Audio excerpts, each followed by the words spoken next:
ॐ अथ श्री संकटनाशन गणेशस्तोत्रम्।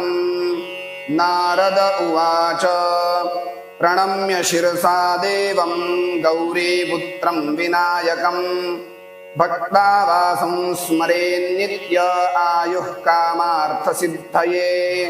प्रथमं वक्रतुण्डं च एकदन्तं द्वितीयकं तृतीयं कृष्णपिङ्गाक्षं गजवक्त्रं चतुर्थकं लम्बोदरं पञ्चमं च षष्ठं विकटमेव च सप्तमं विघ्नराजेन्द्रं धूम्रवर्णं तथाष्टमं नवमं भालचन्द्रं च दशमं तु विनायकम् एकादशं गणपतिं द्वादशं तु गजाननं द्वादशैतानि नामानि त्रिसन्ध्येयः पठेन्नरः न च विघ्नभयं तस्य सर्वसिद्धिकरं परम्।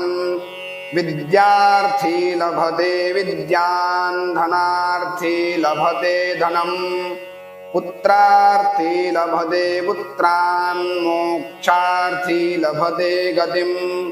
जपेत् गणपतिस्तोत्रं षड्भिर्मासेत् फलं लभेत् संवत्सरेण सिद्धिं च लभते नात्र संशयः।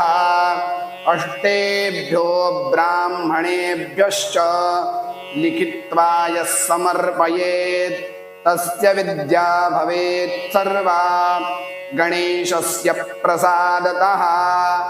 इति श्री नारद पुराणे संकटनाशन गणेशस्तोत्रं सम्पूर्णम्। ॐ